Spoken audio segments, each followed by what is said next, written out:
Rapaziada, que atuação, que confronto histórico, que duelos vimos entre Corinthians e Palmeiras com um domínio absoluto do Timão.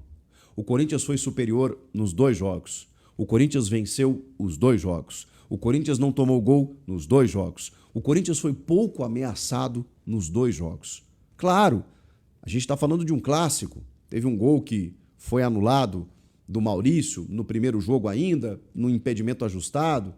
Você tem no segundo jogo uma expulsão que interfere no jogo, claro, e o Palmeiras criou um volume em determinado momento do jogo, natural, jogava em casa, e estamos falando do Palmeiras.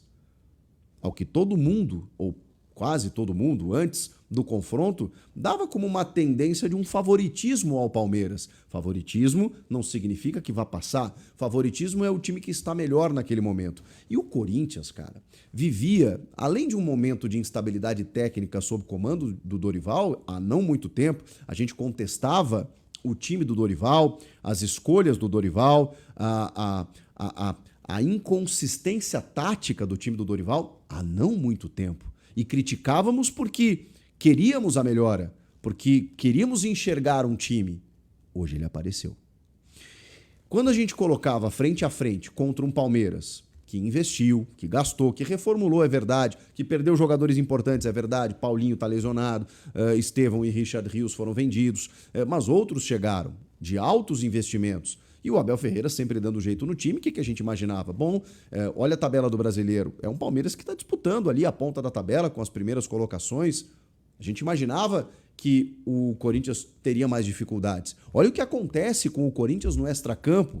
Um presidente afastado, denunciado no banco dos réus, assume um interino, protesto de torcida, dívidas milionárias. Eram essas as notícias. O Memphis faltando em treino, brigando com o Félix Torres na véspera do derby.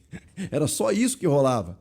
E aí você se volta para dentro de campo e um Corinthians com muita dificuldade no banco de reservas, precisando contratar, mas não conseguindo contratar pela questão financeira. O time titular, a gente sabe, é muito bom, mas o Dorival não conseguia botar em campo o time titular. Mas aí chegamos no ponto. Antes do Dorival ter à disposição o seu time titular ideal, o seu trio ofensivo, Garro, Memphis e Yuri, ele foi testando e ajustando o time de trás para frente. Essa solidez defensiva ela foi sendo mostrada mais recentemente nos últimos jogos, né? Depois da pancada para o São Paulo ali contra Cruzeiro, Botafogo, no primeiro derby. E aí a gente começou a perceber, peraí, tem alguma coisa interessante aqui. Aí fizemos um resgate ali, dos 17 jogos do Dorival, agora 18, né? 9 jogos ele não tomou gol, ele passou em branco. É mais da metade. Agora são 10 jogos. 10 jogos dos 18 a 19 que o Dorival comandou o time. Aí você pensa, tem alguma coisa acontecendo aí. Quando ele fixa uma defesa, o Ranieri, o André Ramalho e o Gustavo Henrique, jogadores que até pouco tempo no time do Ramon Dias eram muito criticados, porque o sistema estava ruim, estava mal. Elogiávamos o Ramon por algumas questões, criticávamos por outras. A defesa vazava quase todo o jogo. Só que aí chegou o Dorival, e o Dorival, não sei se para se ambientar, ele tentou algumas medidas que, cara, a gente estava meio que enlouquecendo. Ele fixava o Maicon de primeiro volante, tendo o Ranieri no time. Eu falava, cara, o que ele quer com o Maicon? O Maicon é um jogador de boa técnica, de condução de bola, que muitas vezes é um segundo homem, pode jogar de primeiro, mas ele é mais Breno Bidon do que Ranieri. Você precisa de um Ranieri ali, você precisa de um cão de guarda. Por que o Ranieri não joga?